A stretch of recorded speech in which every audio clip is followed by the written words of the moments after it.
오늘 우리에게 주신 하나님 말씀은 시편 129편 1절에서 8절까지 말씀입니다. 시편 129편 1절에서 8절, 구약 성경 899페이지입니다. 우리 다 같이 교독하겠습니다. 제가 먼저 봉독합니다. 이스라엘은 이제 말하기를 그들이 내가 어릴 때부터 여러 번 나를 괴롭혔도다. 그들이 내가 어릴 때부터 여러 번 나를 괴롭혔으나 나를 이기지 못하였도다. 박가는 자들이 내 등을 갈아 그 고랑을 길게 지었도다. 여호와께서는 의로우사 악인들의 줄을 끊으셨도다. 무릇 시온을 미워하는 자들은 수치를 당하여 물러갈지어다.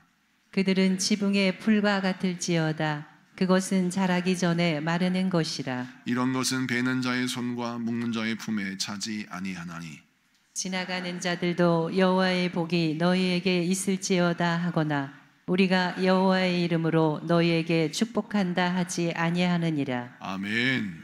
자, 오늘은 시편 129편 1절에서 8절까지 말씀을 통해서 성전에 올라가는 노래 10번째 시간, 다시 일어나라 나의 인생아 라는 제목으로 말씀을 증거할 때 많은 은혜 받는 시간 되기를 바랍니다.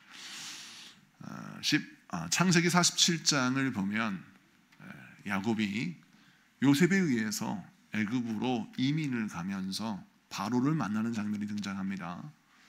바로가 요셉의 아버지 야곱에게 많은 궁금증이 있었던 것 같아요. 대화를 나누다가 야곱이 애굽의 바로에게 자신의 인생을 설명하면서 뭐라고 하냐면 창세기 47장 9절에 이렇게 말씀하고 있습니다. 다 같이 우리 합독합니다. 시작. 야곱이 바로에게 아뢰되 내 나그네 길의 세월이 130년이니이다. 내 나이가 얼마 못되니 우리 조상의 나그네 길의 연조에 미치지 못하나 험악한 세월을 보냈었나이다 하고. 아멘. 야곱이 자신의 인생을 가리켜서 험악한 세월을 보내었다라고 말씀합니다. 왜 야곱은 자신의 인생을 험악한 세월이라 설명할까요? 그 이유를 보면 그가 정말 형 에서와 심한 갈등으로 자기 집을 젊어서 떠날 수밖에 없었고, 외삼촌 라반의 속임 때문에 억울한 일을 당했고, 자기 사랑하는 아내 라헬이 병들어 죽게 되고, 그리고 자기 사랑하는 자녀 요셉이 자기 곁을 떠나서 행방불명되었습니다.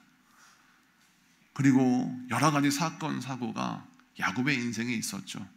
그의 인생을 돌아보니 지금 거론한 사건들만 돌아가 보아도 그의 인생이 험악한 인생이었다라고 볼 수가 있죠. 저와 여러분의 인생은 어떻습니까? 우리도 하나님 앞에 나의 인생을 드러낼 때 하나님, 저희도 험악한 인생을 살았습니다, 이렇게 말할 수밖에 없는 인생의 형편임을 우리는 알 수가 있습니다. 오늘 시편 129편 1절 2절 말씀을 보면 험악한 인생을 살아온 시편 기자의 인생의 고백이 등장하는데, 성경 말씀 1절 2절을 다시 한번 볼까요? 1절 2절 다 같이 읽습니다. 시작. 이스라엘은 이제 말하기를 그들이 내가 어릴 때부터 여러 번 나를 괴롭혔도다. 그들이 내가 어릴 때부터 여러 번 나를 괴롭혔으나 나를 이기지 못하였도다. 아멘. 오늘 말씀에 이스라엘은 이라고 한 말은 하나님의 백성들을 통칭하는 말입니다. 하나님의 백성들이 스스로 말하기를 세상이 나를 어릴 때부터 여러 번 괴롭혔다는 거예요. 그리고 그 괴롭혔다라고 하는 표현이 2번이나 반복되고 있어요. 이것은 강조를 뜻합니다. 내가 정말 어릴 때부터 큰 괴로움과 고통을 겪었다라고 말씀하고 있는 것이죠. 그러면 그 하나님의 백성, 이스라엘 백성들의 그 어린 때는 언제일까요? 호세아 11장 1절에는 이렇게 기록하고 있습니다. 호세아 11장 1절, 이스라엘이 어렸을 때 나오죠. 하나님의 백성들이 어렸을 때가 언제냐? 내가 사랑하여 내 아들을 애굽에서 불러냈거늘 라고 했습니다. 자, 이스라엘 백성, 하나님의 백성들이 어릴 때는 애굽에서 종살이하고 있었을 때라는 거예요. 그래서 애굽에 종살이하고 있는 내 백성들, 그 어렸을 때에 내가 그들을 사랑하여서 내 사랑하는 사람들, 내 사랑하는 자녀들을 건져내었다, 이 말씀을 설명하고 있는 것입니다.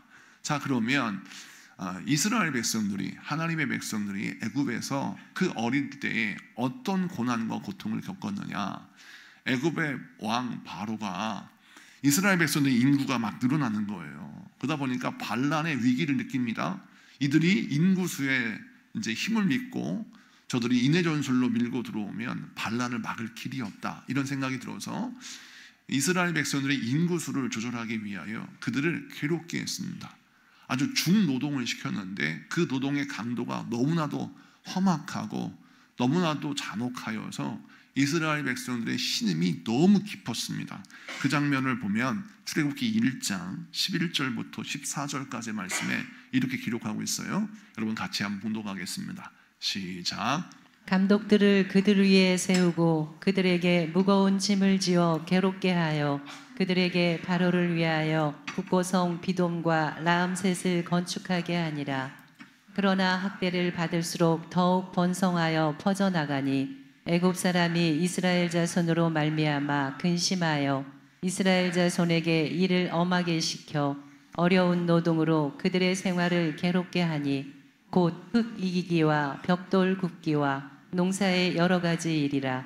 그 시키는 일이 모두 엄하였더라. 아멘. 애굽의 바로가 이스라엘 백성들을 두려워한 나머지 그들을 이제 핍박하고 박해하고 학대하였는데 그 상황이 너무나도 중하고 힘들고 어려웠습니다. 그들의 신음소리가 하나님의 마음에 닿을 정도로 그들은 고통스러웠어요. 뿐만 아니라 애굽의 바로는 이렇게 해도 인구가 줄지 않자 급기야는 남자아이가 태어나면 여러분 2살 아이, 이유는 모든 남자아이를 다 죽이라고 산파에게 명령할 정도로 이스라엘 백성들은 정말 험악한 인생을 살아갔습니다. 자, 그들의 고통과 아픔을 하나님이 돌아보시고 어떻게 하셨어요? 그들에게 구원자를 보내셨어요. 그게 모세입니다. 모세가 하나님의 부름을 받아 이스라엘 백성들을 건져내시고자 하시는 하나님의 뜻과 계획에 순종하여서 그렇게 힘들고 어렵게 인생의 험악한 세월을 보내는 그들을 건져내셔서 애굽을 탈출하여 그들을 묶고 있는 종이라고 하는 사슬을 끊어버리고 가나안 땅으로 인도하는 그런 일들을 감당했었죠. 자, 그러면 그들의 인생이 이것으로 끝나느냐? 그렇지 않았습니다. 가나안 땅에 입성했지만 그 가나안 땅 주변에는 이방 민족이 드글드글했습니다. 그래서 블레셋, 아람, 또 미디안 국가들이 쳐들어와서 이스라엘 백성들을 약탈하고 괴롭히고 짓밟고 고통을 주었습니다. 뿐만 아니라 나중에는 아수르, 바벨론에 의해서 이제 나라가 흔들흔들거리더니 멸망당해 버렸네요. 그래서 유다가 멸망당함으로 이스라엘은 주권을 잃고 이스라엘 백성들이 다 바벨론으로 끌려갔어요. 자, 이스라엘 인생의 고난이 끝나지 않는 것 같아요. 여러분, 인생을 보니까 고난이 좀 끝날 때가 보이면 그래도 한숨 돌릴 텐데 도대체 이 고난이 언제 끝날지 모를 것 같은 그런 암담함이 우리 인생 가운데 있지 않습니까? 자, 이스라엘 백성들, 하나님의 백성들의 인생도 마찬가지였다는 거예요. 이 고난이 끝날 때가 보이지 않는 거예요. 이 어두움의 터널이 어디서 끝나는지 알 수가 없다는 거예요. 그런데 이스라엘 백성들이 그 바벨론의 포로 잡혀가 있을 때 하나님이 그들에게 어떤 약속의 말씀, 위로의 말씀을 주셨냐면 에스겔서 16장 6절에 이렇게 성경을 기록하고 있습니다. 자, 다 같이 선포합니다. 시작. 내가 내 곁으로 지나갈 때에 내가 피투성이가 되어 발짓하는 것을 보고 내게 이르기를 너는 피투성이라도 살아있으라. 다시 이르기를 너는 피투성이라도 살아있으라 하고. 아멘. 자, 이스라엘 백성들을, 하나님의 백성을 어떻게 비유하여 설명하냐면, 자, 아이가 태어났는데 어머니에게 버림을 받았어요. 그래서 아이가 탯줄을 자르고 버림받았지만 온통 피투성이로 떡져 있어서 쓰러져 있는 겁니다. 이 아이가 울고 있는데 이 아이를 책임질 사람이 한 명도 없는 거예요. 그런데 하나님이 이 아이를 지나가면서 뭘 하느냐? 피투성이가 되어 있을지라도, 피투성이라 할지라도 살아있어라. 내가 반드시 너를 구원하리라 라고 말씀하시는 이 비유를 통해서 우리 하나님 우리에게 뭘 설명하냐면 우리 인생도 이와 같다라는 거예요. 험악한 인생을 살아왔는데 오늘 나의 모습이 피투성이에요. 온 몸이 상처요, 온 마음이 상처투성입니다. 우리 성도님들 가운데서도 마음에 여기저기 상처가 보일 것입니다. 흉터가 있어요. 내 가정에서 받았던 상처, 사회에서 받았던 상처, 여러 가지 힘들고 어려운 갈등과 고통 속에서 받았던 그 고단한 세월의 흔적들이 내 인생에 고스란히 남아있는 것입니다. 그런데 우리 하나님이 우리에게 뭐라고 설명하시냐면 그 흉터 그대로, 그 상처 그대로, 그 피투성이 된 채 그대로 주 앞에 나와서 무엇을 받고 누려야 합니까? 하나님의 구원의 말씀을 받고 누려야 할 줄로 믿습니다. 성경은 그것을 설명하고 있는 것이죠. 자, 세상이 나를 짓밟고 나를 괴롭히고 나를 흔들어 대도 그들은 결국 오늘 시편 129편 2절의 말씀 보니까 나를 이기지 못하였다라고 선포하고 있습니다. 여러분, 그렇습니다. 세상은 나를 이기지 못한다라고 하는 믿음의 선포, 믿음의 승리가 어떻게 이루어집니까? 나를 사랑하시는 하나님의 말씀을 인정해 드릴 때 그 말씀을 기억하시는 하나님이 나에게 실제적인 도움을 허락하시고 실제적인 구원을 허락하셔서 피투성이 같은 나의 인생을 복된 인생으로 만들어 주실 줄로 믿습니다. 그에 대한 증거가 모세를 통하여 애굽에서 건져내신 하나님의 출애굽의 역사고, 또 하나님께서 이 바벨론을 페르시아에 의해서 멸망시키고 페르시아 고레스 왕을 통하여 이스라엘 백성들을 해방시키시는 놀라운 기적과 이적을 통해서 하나님이 우리에게 무엇을 설명하시느냐? 하나님의 말씀의 약속은 영원히 지워지지 않는 구원의 약속이라는 거예요. 그러므로 구원의 약속을 붙들고 사는 자에게는 그의 인생의 오늘의 현실이 비참하고 힘들고 초라하다 할지라도 하나님은 결국 그의 인생을 살려내신다는 것입니다. 그러므로 오늘 이 말씀을 통해서 어떤 메시지를 붙들어야 합니까? 성전에 나와서 예배 드릴 때마다 우리는 우리의 상처와 아픔, 우리의 현실을 뒤덮는 하나님의 은혜의 말씀을 붙들어야 될 줄로 믿습니다. 하나님의 생명의 말씀을 붙들어야 될 줄로 믿습니다. 그 말씀을 캐내어 아는 자가 되어야 할 줄로 믿습니다. 자, 그 다음에 오늘 성경 말씀 보니까 이렇게 세상이 나를 이기지 못한다라고 선포하고 믿음 생활하는 하나님의 백성들에게 또 이렇게 말씀하는데 3절 4절 시편 129편 3절 4절 여러분 같이 한번 읽어볼까요? 시작. 밭가는 자들이 내 등을 갈아 그 고랑을 길게 지었도다. 여호와께서는 의로우사 악인들의 줄을 끊으셨도다. 아멘. 3절 말씀 보면 밭가는 자들이 내 등을 갈아, 이게 무슨 뜻이냐면 이 밭가는 자들은 1, 2절에 설명했던 나를 괴롭히고 나를 학대하고 나를 힘들게 만드는 대적들을 설명합니다. 이것은 현실적인 어려움일 수 있고 영적인 어려움일 수 있어요. 영적인 대적이 있고 현실적인 대적이 있습니다. 하여튼 간에 영적인 문제든 현실적인 문제든 이 모든 일들이 사람을 통해서 나에게 닥쳤는데 그들이 나의 등에 밭을 갈았다. 이게 무슨 뜻이냐면 관용적인 표현인데 그들이 타인으로 말미암아 나의 인생에 아주 깊게 패인 고통과 환난의 흔적과 흉터가 내 등에 새겨졌다는, 내 인생에 새겨졌다는 거예요. 지울 수 없는 고통의 흔적, 정말 잊을 수 없는 내 마음의 아픔의 기록이 되어 있다는 거예요.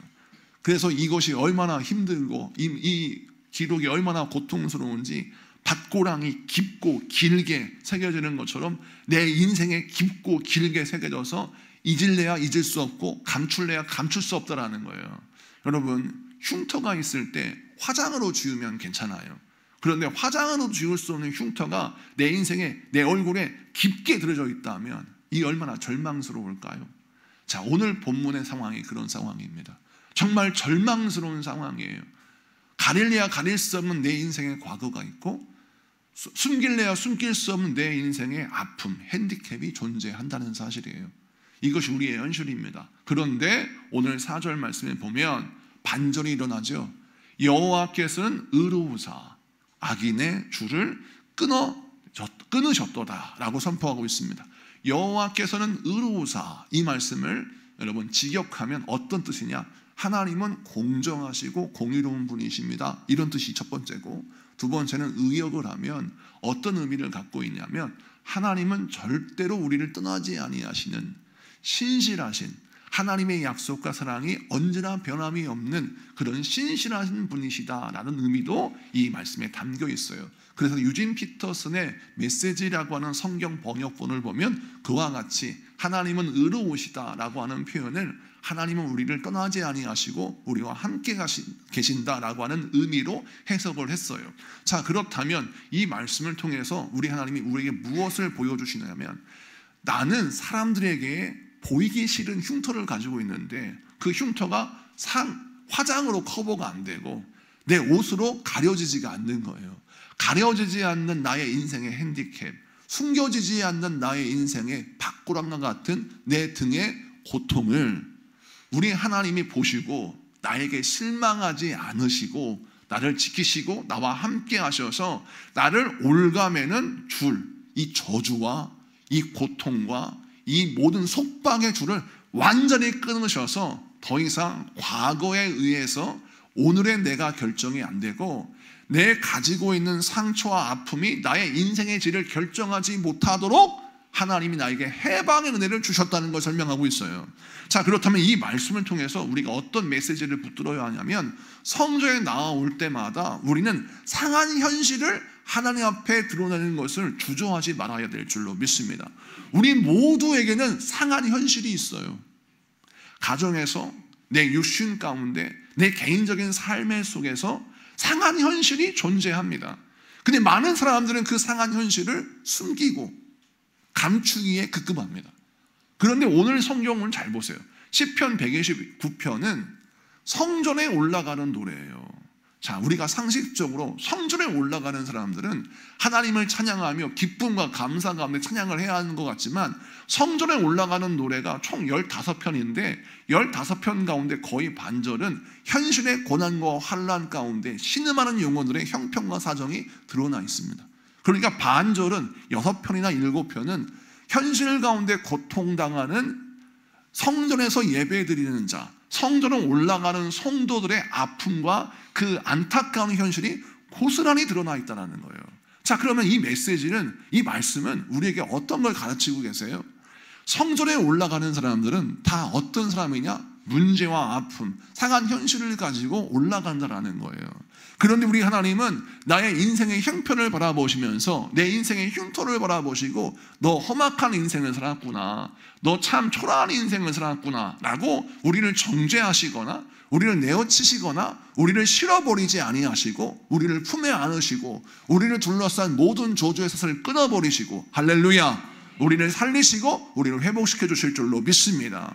그러면 오늘 이 말씀을 통해서 우리는 어떤 결단을 해야 되냐면, 주여, 내가 아무리 힘들고 어려워도 나의 현실을 넘어 나를 회복시키시는 하나님의 미래를 보게 하여 주시옵소서. 나의 현실이 나의 인생의 질을 결정하지 못하게 하시고 하나님의 말씀과 하나님의 능력이 나의 인생의 미래를 결정하게 하여 주시옵소서. 기도하면서 믿음으로 주 앞에 나와 예배드림으로 말미암아 여러분 인생 가운데 하나님이 모든 속박의 줄, 저주의 글을 끊으시는 놀라운 현실의 복을 만나신 여러분에게 축복합니다. 이 말씀을 가르치고 있는 것이죠. 그 다음에 5절부터 8절까지 말씀을 읽어보도록 하겠습니다. 시편 129편 5절부터 8절 다 같이 합독합니다. 시작. 무릇 시온을 미워하는 자들은 수치를 당하여 물러갈지어다. 그들은 지붕의 풀과 같을지어다. 그것은 자라기 전에 마르는 것이라. 이런 것은 베는 자의 손과 묶는 자의 품에 차지 아니하나니 지나가는 자들도 여호와의 복이 너희에게 있을지어다 하거나 우리가 여호와의 이름으로 너희에게 축복한다 하지 아니하느니라. 아멘. 자, 오늘 말씀 5절부터 8절은 굉장히 중요한 말씀이에요. 이 말씀을 우리가 다 읽었는데 이것을 쉽게 제가 풀이해 설명해 드리도록 하겠습니다. 오늘 본문은 5절부터 8절까지 말씀을 읽어보면 마치 시편 기자가 성전에 올라오면서 나를 괴롭히는 대적들을 저주하는 듯한 그런 어떤 악담을 퍼부는 것처럼 보여요. 이것은 누군가를 저주하거나 누군가에게 악담을 퍼붓는 신세한탄이 아니에요. 이 말씀은 기도의 형식인데 선포의 기도입니다. 근데 어떤 선포의 기도를 하느냐? 자, 5절을 보니까 시온을 미워하는 자들, 이게 무슨 뜻이냐면 시온을 미워한다라는 뜻은 하나님을 미워하는 자들이라는 뜻이에요. 시온은 하나님의 성전을 품고 있는 예루살렘을 상징합니다. 그러면 하나님의 성전을 품고 있는 예루살렘, 이것은 오늘날 신약의 개념을 보자면 예수님을 내 안에 모시고 사는 하나님의 백성들 설명하죠. 자, 하나님의 백성들을 핍박하고 박해하는 자들은 정작 누구를 핍박하고 박해하는 자예요? 하나님을 핍박하고 박해한 자라는 거예요. 성전을 가진 예루살렘, 성전을 가진 시온을 핍박하고 괴롭히는 너희들은 하나님을 핍박하고 괴롭히는 것이다 라고 해석하고 있는 겁니다. 이 장면을 잘 주목해야 합니다. 여러분들은 예수와 함께 동행하는 자입니다. 여러분 믿으십니까? 이 믿음을 가지고 있는 사람들은 세상에 나갔을 때 어떠한 자부심, 어떠한 자신감이 있어야 되냐면 세상이 아무리 나를 업신여기고 조롱한다 할지라도, 나를 평가절하고 하찮게 여긴다 할지라도 나의 정체성을 여러분 세상에 의해서 훼손시켜서는 안 되는 거예요. 아무리 세상이 나의 정체성을 결정하려고 한다 할지라도 나의 정체성을 하나님의 말씀을 따라 확고하게 세워야 합니다. 그래서 나는 시온이에요. 나는 하나님을 품는 자고 하나님과 동행하는 자고 주님과 함께하는 자예요. 내 안에 예수님이 계십니다. 이 예수님이 함께 하신다는 믿음과 확신 가운데 선다면 상대방이, 세상이 나를 어떻게 대하느냐에 따라서 나의 마음과 나의 정체성이 흔들리지 않는 거예요. 세상이 나를 어떻게 바라본들 내가 흔들리지 않고 나와 함께 하신 하나님을 바라보고 승리할 수가 있는 것이죠. 근데 많은 사람들이 어떻게 사냐면 내가 가진 처지와 상황과 환경 때문에 의기소침해하고 어깨가 축 처지고 자신감 있게 인생을 살지 못하고 누군가 앞에 서는 것을 꺼려한다는 거예요. 저도 그 마음은 이해합니다. 제가 처음 개척했을 때 교회가 너무 작고 힘들고 어려우니까 제 마음속에 그냥 자연스럽게 내가 위축돼요. 그래서 옷을 입어도요, 좋은 양복, 부목사 때 샀던 좋은 양복을 딱 입으려다가도 아유, 오늘 나의 교회와 안 어울려. 오늘 나의 현실을 바라보면 23평 작은 예배당 의자 10개 있는 교회에 어울리려면 좋은 양복이 아니라 추리닝을 입고 나가야 어울릴 것 같은 생각이 들잖아요. 인생이 그렇습니다. 뭔가 내 처지와 환경이 초라하면 내 삶의 옷도 초라하게 입어야 겁맞을 것 같아요. 근데 반대로 만약에 내가 좋은 옷을 입고 간다고 칩시다. 그럼 세상이 나를 어떻게 보냐면 아이고 주제 파악을 못하는구만. 먹고 살 것도 없는 인간이 참 옷은 화려하게 입었네. 이렇게 쳐다볼 것 같은 거예요. 내 마음속에. 그래서 자연스럽게 교육자 회의를 갈 때 어떤 옷을 입었냐? 가장 초라한 옷을 입고 가더라는 거예요. 그런데 하나님은 그걸 책망하셨어요. 그걸 책망하셨습니다. 너는 너의 환경이 너의 옷을 결정하니? 우리 하나님께서요, 말씀을 묵상하는 저에게 이렇게 말씀하셨어요. 아닙니다, 하나님. 네가 기도하는 그 기도하는 제목이 너에게 하나님의 약속의 말씀을 주신 그 약속의 말씀이 오늘 너의 인생의 옷을 결정해야 돼. 나는 감동을 주셨어요. 이거 쉽게 설명하자면 나의 현실은 초라하지만 내가 기도할 때 만나는 하나님은 너무나 위대하시는 분이에요. 내가 위대하신 하나님과 동행해야 되는데 그 위대하신 하나님과 걸맞는 아름다운 옷, 비싼 옷은 말고 아름다운 옷, 근사한 옷을 입고 나와 함께 하신 하나님을 드러내야 되겠다는 확신이 들었어요. 그래서 그때부터 비싼 옷은 없지만 좋은 옷을 입었어요. 그러니까 저는요, 제가 입은 모든 옷은 백화점 산 옷처럼 보입니다. 저의 핏이 되게 좋거든요. 근데 왜 제가 입으면 고급 옷처럼 보일까요? 그 이유는 그 옷의 질감이 결정하는 것이 아니라 그 옷을 입은 당당함이 결정하는 거예요. 옷을 입을 때 당당하지 못하면 초라해 보입니다. 추려해 보여요. 아무리 비싼 옷을 입어도 그 사람은 초라해 보이는 거예요. 여러분, 태도와 자세가 그 사람의 멋을 결정하는 것이죠. 오늘 본문이 그것을 설명하고 있습니다. 여러분, 우리는 시온이에요. 성전을 품고 있는 자입니다. 주님과 함께하는 자입니다. 그런데 왜 우리의 정체성을 세상에 결정하도록 내버려 둡니까? 왜 환경과 상황이 열악하다고 내 인생의 옷마저 초라하게 살아야 한다는 강박관념에 빠져 있어요? 우리 주님은 나와 함께 하시는 주님과 걸맞는 옷을 입어야 합니다. 그 옷이 정결의 옷이요, 할렐루야, 믿음의 옷이요, 아름다운 옷이요, 성실의 옷이요, 부지런한 옷이요, 능력의 옷이에요. 우리 주님이 그러한 옷을 준비해 놓으셨어요. 그러면 그 옷을 가지고 누리는 자가 되어야 합니다. 그런데 왜 우리가 그것을 못 입느냐? 이유는 귀찮기도 하고 또 내가 세상에 눈을 의식하기 때문에 그렇습니다. 오늘 성경 말씀은 그것을 끊어버리는 거예요. 시온을 미워하는 자들은 수치를 당하여 물러갈지어다. 여러분 얼마나 큰 기도입니까? 시온을 무시하는 자는 물러갈지어다 라고 선포하면서 하나님을 아는 자, 하나님과 동행하는 자들은 이 선포의 기도가 우리 가운데 있어야 되는 거예요. 여러분을 멸시하는 자들, 여러분을 조롱하는 눈빛, 여러분 흔드는 그 모든 세상의 악한 영들, 그것과 싸울 때 우리는 어떻게 해야 돼요? 나와 함께 하시는 그 하나님의 위대함으로 싸워야 합니다. 나와 함께 하시는 하나님 그 이름으로 싸워야 하는 거예요. 그래서 여러분 하나님과 동행하는 자에게 걸맞는 아름다운 옷을 입는 여러분에게 축복합니다. 그 다음 말씀을 좀 볼까요? 6절 다 같이 읽습니다. 시작. 그들은 지붕의 풀과 같을지어다. 그것은 자라기 전에 마르는 것이라. 아멘. 자, 6절은 뭐냐면 어떤 뜻이냐면 우리가 초가집 옛날 지을 때 여러분 초가집에 오면 볕단 이렇게 올리지 않습니까? 그러면 초가집 지으면 볕단을 올릴 때 어떻게 해야 돼요? 벼를 다 추수하고 잘라서 말려야 되지 않습니까?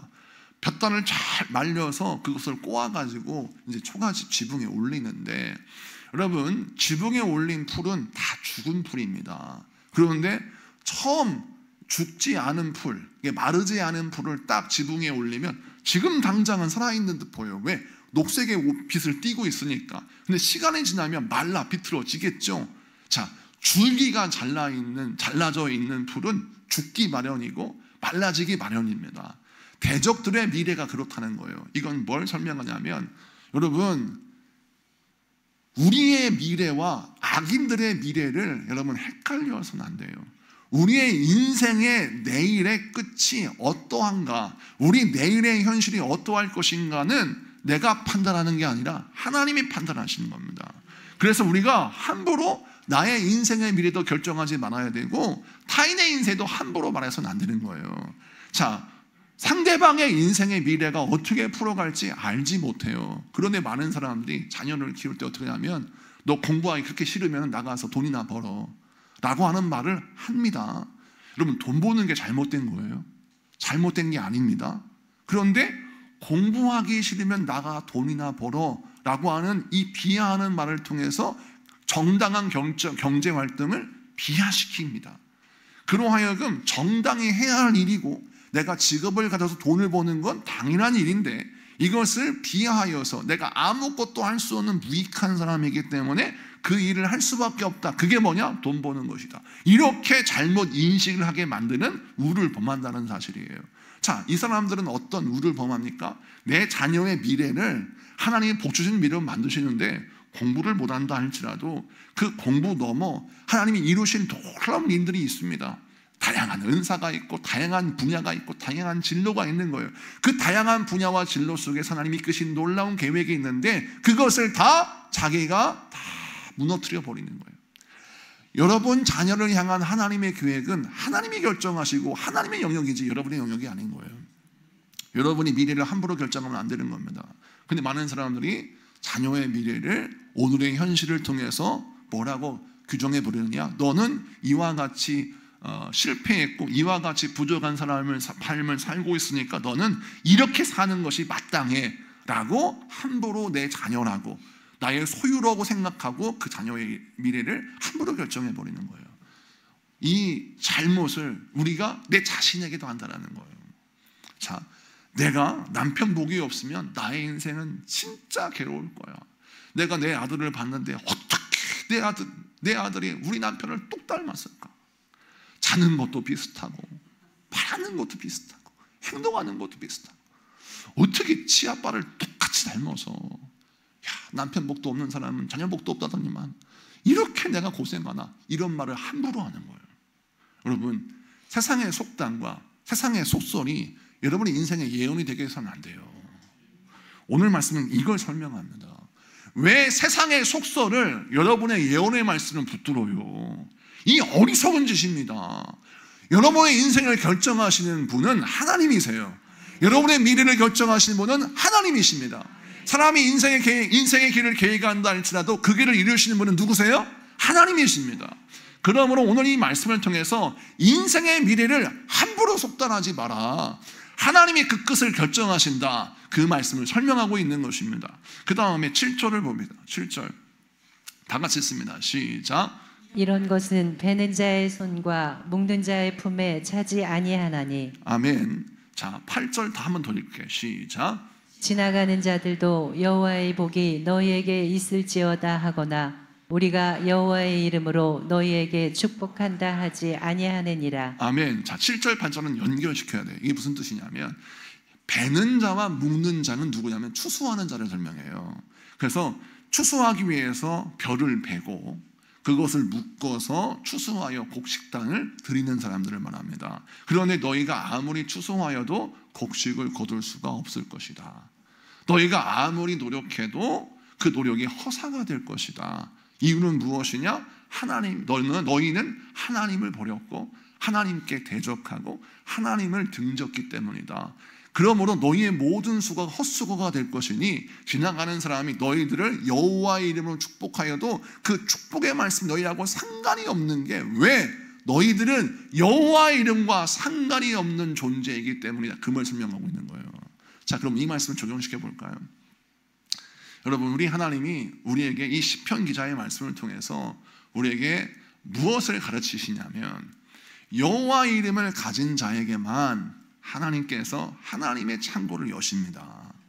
여호와의 이름을 가진 자에게만 하나님께서 그에게 미래의 만족감을 허락하시는 거예요. 그런데 하나님의 이름을 버리고 세상의 즐거움과 세상의 부유함을 쫓아서 인생을 살아가면 지금은 뭔가 거둘 것이 많은 것처럼 보여요.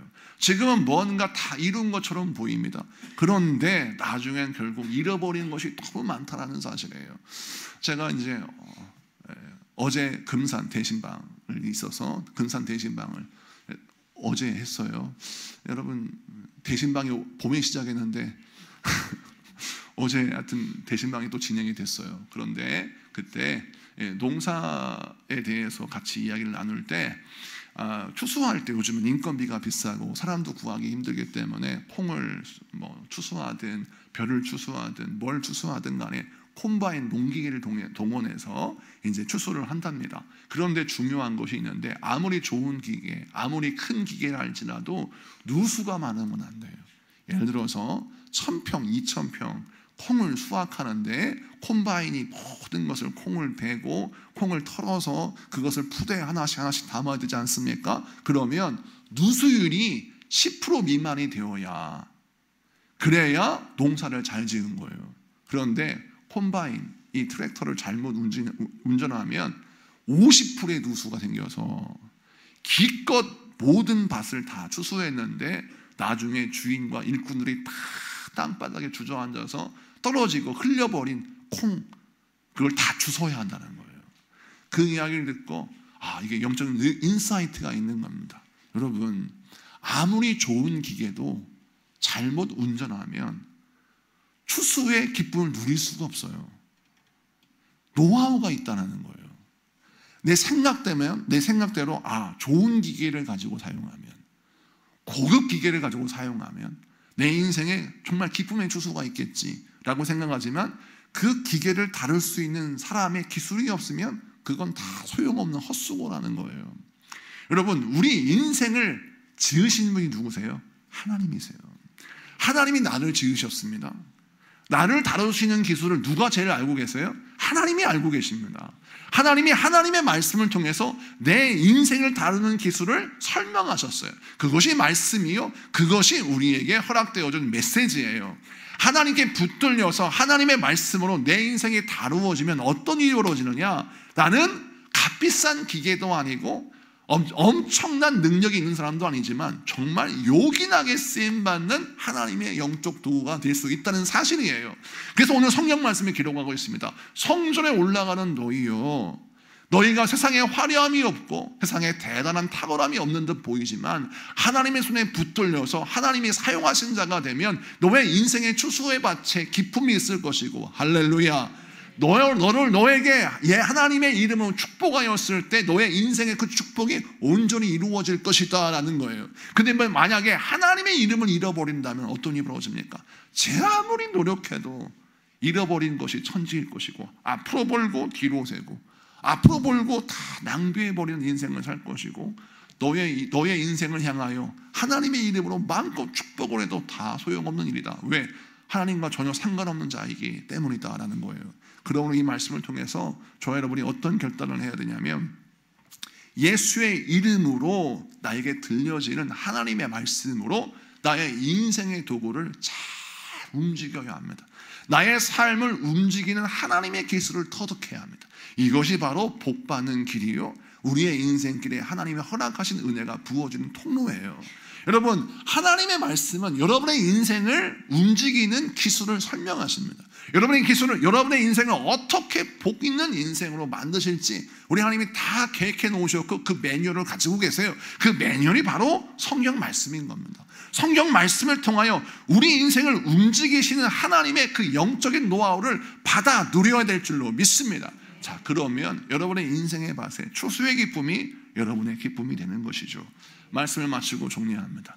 오늘 본문 말씀은 고단한 인생을 살아가는 사람들, 정말 험악한 인생을 살아가고 있는 우리들에게 위로의 말씀을 던져주고 있습니다. 남들은 우리에게 말합니다. 그렇게 살 바에는 차라리 죽는 게 낫지 않겠어? 라고 나에게 조롱할 때 우리 하나님이 그 조롱하는 입술을 닫으시고 우리에게 뭐라 하시느냐? 너 사랑하는 아들아, 사랑하는 딸아, 피투성이라도 살아있어라. 너 피투성이라도 살아있어라. 험악한 인생을 살았고 정말 환난과 고통 속에서 인생을 살았다 할지라도 너 살아야 된다. 너의 인생의 생존이, 너의 인생의 생명이 나에게 기쁨이다 라고 말씀하시고 우리에게 구원의 손을 내미십니다. 그때 그 손을 붙잡으셔야 돼요. 그 손을 붙잡고 일어나셔야 합니다. 만약 나를 위로해 준 사람이 한 명도 없고 나를 일으켜 준 사람들이 한 명도 없을 때 그때 어떻게 해야 합니까? 내 영혼을 향하여 주의 말씀을 통해서 구원의 손을 내밀어야 합니다. 사랑하는 내 영혼아, 일어나라. 사랑하는 나의 영혼아, 일어나라 라고 선포하면서 나의 인생을 살려내야 합니다. 그것이 바로 나에게 인생과 생명을 허락하신 하나님의 은혜에 보다 바른 길이에요. 오늘 이 말씀을 기억하시고 저와 여러분 내 영혼을 살려내시고 내 영혼을 향한 하나님의 계획을 따라 여러분의 인생의 도구를 잘 사용하여서 여러분의 인생의 밭, 가을의 추수를 풍성한 복이 넘치는 인생의 추수의 밭으로 만드시는 여러분 되기를 축복합니다. 우리 기도합시다.